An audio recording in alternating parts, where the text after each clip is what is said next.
Welcome to Diksha aari works. இன்றைக்கி நம்ம ஒரு ப்ரைடல் ப்ளவுஸ் டிசைனிங் வீடியோ தான் பார்க்க போகிறோம். நான் ஆல்ரெடி டிசைனை ப்ளவுஸில் ட்ரேஸ் பண்ணிட்டேன். என்ன பண்ணியிருக்கேன்னா சென்டரில் ஒரு பெரிய லோட்டஸ் மோட்டிஃப் ஒன்று போட்டிருக்கேன். பாருங்கள், இது ஆல்ரெடி நான் ட்ரேஸ் பண்ணிட்டேன். இது நான் ஃப்ரீ ஹேண்டாக வரைஞ்சது தான். சைடில் சுற்றியும் கொடி டிசைன் வர்ற மாதிரி போட்டு ஒரு ஃப்ளார் அண்ட் லீஃப்லாம் வர்ற மாதிரி போட்டிருக்கேன். நெக்ஸ்ட் சுற்றியும் அந்த கொடி டிசைன் வர்ற மாதிரி போட்டிருக்கேன். பாருங்கள், வாங்க இதை எப்படி டிசைன் பண்ணுறதுன்ட்டு பார்க்கலாம். இப்போது நெக் லைனில் ஒரு 2 லைன் ஜரியில் அவுட்லைன் கொடுக்க போகிறேன். அதுக்கு நான் A1 மம்தா ஜரி யூஸ் பண்ணுறேன். நீடில் வந்து இதுக்கு நான் துலிப் நீடில் நம்பர் 14 யூஸ் பண்ணுறேன். எப்போவுமே நெக் லைனில் ஒரு 2 லைன் அல்லது 4-5 லைன் வர்ற அளவுக்கு த்ரெட்டில் போட்டுக்கிட்டால் நமக்கு ஸ்டிச்சிங் கொஞ்சம் ஈஸியாக இருக்கும். அதுக்காக நான் எப்போவுமே ஒரு 4-5 லைன் வர்ற மாதிரி நான் த்ரெட்டில் போட்டுக்குவேன். இப்போ ஜரியில் போட்டு முடிச்சிட்டேன். பாருங்கள், நீ அடுத்து த்ரெட்டில் ஒரு 2 லைன் நான் கொடுக்க போகிறேன். சாரீ கலரில் நான் த்ரெட் எடுத்திருக்கேன். டபுள் த்ரெட் தான் எடுத்திருக்கேன். பிகினர்ஸ்க்கு த்ரெட்டில் போட கொஞ்சம் கஷ்டமாக தான் இருக்கும். ப்ராக்டிஸ் பண்ணுங்கள். கொஞ்சம் ஸ்லோவாக ப்ராக்டிஸ் பண்ணிங்கன்னா கண்டிப்பாக உங்களாலேயும் போட முடியும்.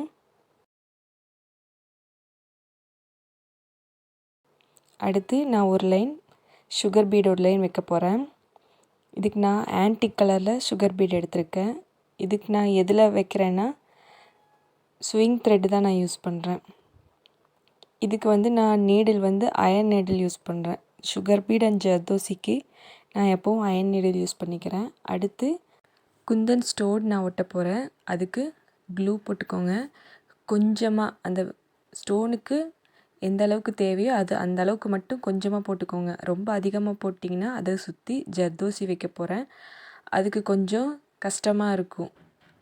அதனால் அந்த ஸ்டோனுக்கு அளவாக கொஞ்சமாக இருக்கிற மாதிரி எப்போவும் க்ளூ போட்டுட்டு ஒட்டிக்கோங்க. கேப்பில் ஒரே அளவாக வர்ற மாதிரி வச்சு ஸ்டோனை ஒட்டிக்கோங்க. இப்போ பாருங்கள், ஒட்டி முடிச்சிட்டேன் நான். இப்போ அதை சுற்றி ஜர்தோசியில் ஒரு லைன் போட போகிறேன். அதுக்கு நான் ஸ்விங் த்ரெட் தான் யூஸ் பண்ணுறேன். அதுக்கு பார்த்திங்கன்னா நான் ஆன்டிக் கலரில் ஜர்தோசி எடுத்திருக்கேன் இந்த வாட்டி. ஸோ அது வந்து நான் 1 இன்ச் 1.5 இன்ச்சுக்கு உள்ளே வந்து அதை கட் பண்ணிக்கோங்க. நான் இதுக்கு வந்து அயன் நீடில்னால் யூஸ் பண்ணுறதுனால அதை நான் கொஞ்சம் பெருசாகவே கட் பண்ணிக்கிட்டேன். துலிப் நீடில்னா 1/2 இன்ச் 3/4 இன்ச்சுக்குள்ளே தான் போகும். அதனால் நான் ஜர்தோசியன் பீடுக்கு மட்டும் எப்போவும் அயன் நீடில் யூஸ் பண்ணிக்கிறேன். கொஞ்சம் பெருசாகவே எடுத்துக்கலாம், கொஞ்சம் வேலையும் சீக்கிரம் முடியும். நான் அதுக்காக நான் அயன் நீடில் யூஸ் பண்ணுறேன். இப்போ ஜர்தோசி எப்போவும் பீடை சுற்றி ரவுண்டாக கொடுக்காம இதை பீடை சுற்றி நெளிவாக ஒரு கோலம் போடுற மாதிரி ஒரு பீடுக்கு அந்த பக்கமும் இந்த பக்கம் வர மாதிரி வச்சு நான் இப்போ ஜர்தோசி போட்டிருக்கேன். இப்போ பாருங்கள், ஃபுல்லாக போட்டு முடிச்சுட்டு அப்புறம் காட்டுறேன். இப்போ பார்த்திங்கன்னா ஜர்தோசி ஃபுல்லாக போட்டு முடிச்சிட்டேன். இப்போ அதுக்கு அடுத்து 2 லைனில் ஜரியில் மறுபடியும் அவுட்லைன் ஒன்று கொடுக்க போகிறேன். இதை கொடுத்து முடிச்சிட்டேன்னா நெக்லைன் ஃபினிஷ் ஆயிரும்.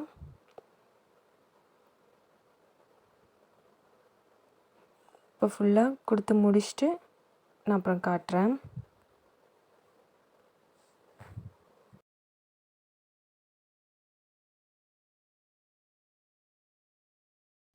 இப்போ நெக்லைன் ஃபுல்லாக முடிச்சிட்டேன். இப்போ பார்த்திங்கன்னா இந்த லோட்டஸ் போட்டிருக்கேன். இதுக்கு அவுட்லைன் வந்து நான் பீடில் கொடுக்க போகிறேன். 2 பீடாக வச்சு எப்பயும் சொல்கிற மாதிரி தான் ஸ்டிச் பண்ணிக்கோங்க. இதுக்கு நீங்கள் ஜரியில் அவுட்லைன் போட்டுட்டும் கூட அப்புறம் பீட் போட்டுக்கலாம். நான் இப்போ பீடில் அவுட்லைன்லாம் கொடுத்து முடிச்சிடுறேன். அதுக்கப்புறம் டிசைன் ஒர்க் ஃபுல்லாக முடிஞ்சதுக்கப்புறம் நான் ஜரியில் ஒரு லைன் அவுட்லைன் போட்டுக்குவேன். இப்போ சென்டரில் என்ன பண்ணுறேன்னா நான் பைப்பிங் த்ரெட்டு வச்சு அட்டாச் பண்ணிகிட்ருக்கேன். எதுக்குன்னா ஒரு லோட் ஸ்டிச் ஒன்று கொடுக்க போகிறேன். அதுக்காக பைப்பிங் த்ரெட்டை கட் பண்ணி வச்சு அட்டாச் பண்ணிகிட்ருக்கேன். இது நீங்கள் க்ளூ போட்டும் கூட ஒட்டிக்கலாம், உங்களுக்கு இப்படி ஸ்டிச் பண்ண கஷ்டமாக இருந்தால். ஸோ நான் இப்படியே ஸ்டிச் பண்ணி பழகிட்டதுனால நான் அப்படியே பண்ணிட்டேன். இப்போ பார்த்திங்கன்னா ஃபுல்லாக கொடுத்து முடிச்சுட்டு இதுக்கு நான் வந்து கர்தானா பீட் எடுத்திருக்கேன். இது பார்க்க கொஞ்சம் ஷைனிங்காக நல்லாயிருக்கும் அப்படிங்கிறனால கர்தானா பீட் எடுத்திருக்கேன். இதுக்கு ஃபஸ்ட்டு அந்த ஷார்ப் எட்ஜிலேருந்து ஆரம்பிச்சுக்கோங்க. இதுக்கு ஒரு 4 பீட் அளவுக்கு தேவைப்படும். நீங்கள் வச்சு ஸ்டிச் பண்ணும்போது உங்களுக்கு எத்தனை பீட் தேவைப்படுதோ அந்த அளவுக்கு எடுத்து ஸ்டிச் பண்ணிக்கோங்க. இவ்வளோதான் அப்படின்ட்டு கணக்கு இல்லை. அந்த ஷார்ப் அந்த ஷேப்புக்கு தகுந்த மாதிரி நீங்கள் பார்த்து எவ்வளோ பீடு வேணுமோ எடுத்து யூஸ் பண்ணிக்கோங்க.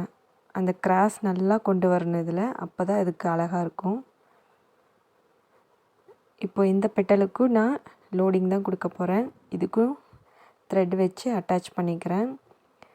அந்த ஷார்ப் எட்ஜ் வரும்போது அந்த பைப்பிங் த்ரெட்டை கட் பண்ணிவிட்டு நீங்கள் இன்னொரு த்ரெட்டு வச்சு அட்டாச் பண்ணிக்கோங்க. இதுலேயே அப்படியே கொண்டு போகாதீங்க, அப்போ அந்த ஷார்ப் கிடைக்காது. இங்கே பார்த்திங்கன்னா ஒரு த்ரெட்டை கட் பண்ணிவிட்டேன், அடுத்த த்ரெட்டை வச்சு ஜாயின் பண்ணிவிட்டு இப்போ அதையும் ரெண்டையும் சேர்த்து வச்சு நான் ஸ்டிச் பண்ணிக்கிறேன்.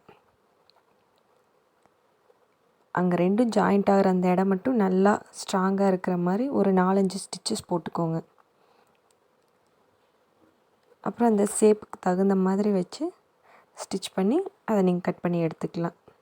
இப்போ முடிச்சிட்டேன். இப்போது இதுக்கு வந்து நான் ரெட் கலர் கட் தான் நான் எடுத்திருக்கேன். இது அதை விட கொஞ்சம் பொடி சைஸாக இருக்கிறனால இதில் ஒரு 5 பீட் அளவுக்கு எடுத்திருக்கேன் நான். எப்போ வந்து ஸ்டார்டிங்கில் அந்த ஷார்ப் எட்ஜிலேருந்து ஆரம்பிச்சிக்கோங்க. ஒரு சைடு கொடுத்து முடிச்சுட்டு அதுக்கப்புறமா இன்னொரு சைடு கொடுத்துக்கலாம். நல்லா கிராஸாக கொடுத்து முடிச்சுக்கோங்க. முடிச்சுட்டு காட்டுறேன்.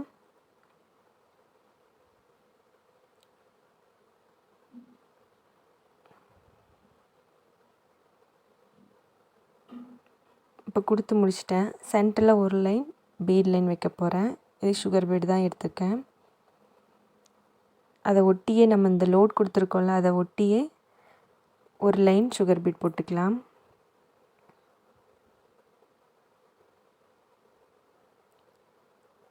ரெண்டு பீடாகவே வச்சு ஸ்டிச் பண்ணிக்கோங்க. இப்போ பார்த்திங்கன்னா இந்த பெட்டலுக்கு நான் வந்து ஜர்தோசி எடுத்திருக்கேன், கோல்டன் கலரில் ஜர்தோசி. இதுக்கு வந்து ஒரு சின்ன சின்ன பீஸாக ஒரு 1/4 இன்ச்சை விட கொஞ்சம் பெருசாக இருக்கிற மாதிரி நான் கட் பண்ணி எடுத்திருக்கேன். இதுவும் அதே மாதிரி தான், சேம் அதே மெத்தட் தான்.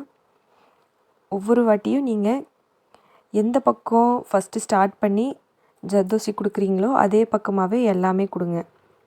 ஒரு வாட்டி இந்த பக்கமும் ஒரு வாட்டி அந்த பக்கமும் கொடுத்தா நீட் ஃபினிஷிங் கிடைக்காது. நான் இப்போ மேலேருந்து கொடுக்குறேன், அதே மாதிரி எல்லாத்துக்குமே மேலேருந்தே நான் ஜர்தோசி கொடுத்துக்கிறேன். இப்போ ஃபுல்லாக கொடுத்து முடிச்சுட்டு காட்டுறேன் பாருங்கள். இப்போது அடுத்த பெட்டலில் நான் த்ரெட்டில் லோடிங் கொடுக்க போகிறேன். அதுக்கு சாரீ கலரில் த்ரெட் எடுத்திருக்கேன். இதுக்கும் கீழே நான் பைப்பிங் ரோப் தான் வச்சு அட்டாச் பண்ணியிருக்கேன். இதுக்கு நான் யூஸ் பண்ணுற நீடில் வந்து துலிப் நீடில் யூஸ் பண்ணுறேன். நான் த்ரெட்டுக்கு சரிக்கு மட்டும் எப்போவும் துலிப் நீடில் யூஸ் பண்ணிக்கிறேன். அது எனக்கு கொஞ்சம் கம்ஃபர்டபுளாக இருக்குது.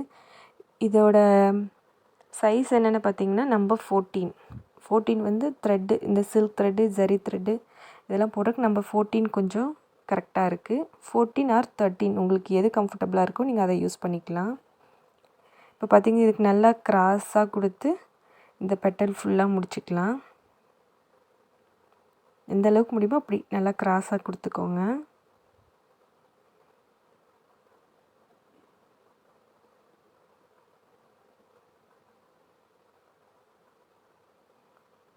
இப்போ பார்த்திங்கன்னா இந்த பெட்டலுக்கு வந்து நான் க்ரீன் கலர் த்ரெட் எடுத்திருக்கேன், சில்க் த்ரெட்டில். இதுவும் அதே மாதிரி தான். மேலே ஒரு ஸ்டிச்சு, கீழே ஒரு ஸ்டிச்சு, கூட ஒரு லாக்கிங் ஸ்டிச்சு நல்லா கிராஸாக கொடுத்துட்டிங்கன்னா நல்லா நீட் ஃபினிஷிங் கிடைக்கும். ஸ்ட்ரெயிட்டாக கொடுக்குறத விட நல்லா கிராஸ் கொடுத்திங்கன்னா ஃபினிஷிங் ரொம்ப அழகாக இருக்கும். அதுக்காக தான் இந்த கிராஸ் கொடுக்குறது. இந்த லோடிங் ஸ்டிச் கொடுக்கும்போது பார்த்திங்கன்னா கொஞ்சம் இழுத்து போடுற மாதிரி இருக்கும். அதனால் சைட்ஸ்லலாம் கொஞ்சம் ஹோல்ஸ் தெரிகிற மாதிரி இருக்கும். அதனால் ஒன்றும் பிரச்சனை இல்லை. நீங்கள் ஃபுல்லாக இதை போட்டு முடிச்சுட்டு அதில் ஹோல்ஸ் ரொம்ப தெரிகிற மாதிரி ஃபீல் பண்ணிங்கன்னா அதை ஒட்டியே அந்த பீட் லைனை ஒட்டி ஒரு லைனில் நீங்கள் செயின் ஸ்டிச்சு போட்டு அந்த ஹோல்ஸை கவர் பண்ணிக்கலாம். இல்லைன்னா ஃபஸ்ட்லேயே இந்த லோட் ஸ்டிச்சை முடிச்சுட்டு அதுக்கப்புறம் கூட இந்த அவுட்லைன் பீடு ஒர்க்கை நீங்கள் கொடுத்துக்கலாம். இப்போ பார்த்திங்கன்னா சென்டரில் நான் இருக்கிற ஸ்பேஸ்லலாம் த்ரெட்டை வச்சு ஃபில்லிங் பண்ணுறேன்.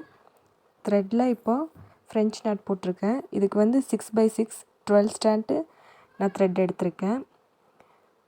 இந்த பக்கத்தில் நல்லா நெருக்கமாக கொடுத்தீங்கன்னா நல்லா பார்க்க நீட் ஃபினிஷிங் கிடைக்கும்.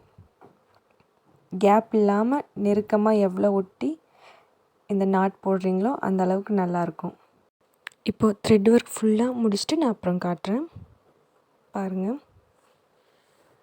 இப்போ பார்த்திங்கன்னா நான் பீட் எடுத்திருக்கேன். இந்த கொம்பு மாதிரி போட்டிருக்கேன் இல்லையா, இதுக்கு வந்து நான் நம்பர் 3 பீட் எடுத்திருக்கேன். இதுக்கு நான் கோல்டன் கலர் ஸ்விங் த்ரெட் தான் யூஸ் பண்ணுறேன். இந்த பீட் கொடுக்கும்போது மட்டும் ஒவ்வொரு பீடாக வச்சு ஸ்டிச் பண்ணிக்கோங்க. இந்த மாதிரி கொம்பு மாதிரி ஒரு வளைவு மாதிரி இருக்கிற இடத்துக்குலாம் ஒவ்வொரு பீடாக வச்சு ஸ்டிச் பண்ணிங்கன்னா அது நல்லா அழகாக திரும்பி கொடுக்கும். அதனால் நம்ம ஒவ்வொரு பீடாக வச்சு எப்பவும் ஸ்டிச் பண்ணிக்கலாம். இப்போ இங்கே ஒரு நாட் போட்டு முடிச்சுட்டு அப்புறம் காட்டுறேன்.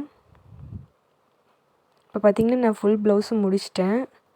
இந்த லோட்டஸ் மட்டும் ஃபுல்லாக போட்டு முடிச்சிட்டேன். சைடில் சுற்றிலையும் ஜரியில் ஒரு அவுட்லைன் போட்டிருக்கேன். அப்போ தான் அந்த ஷார்ப்லாம் நல்லா நீட்டாக ஃபினிஷிங்காக அழகாக தெரியும்.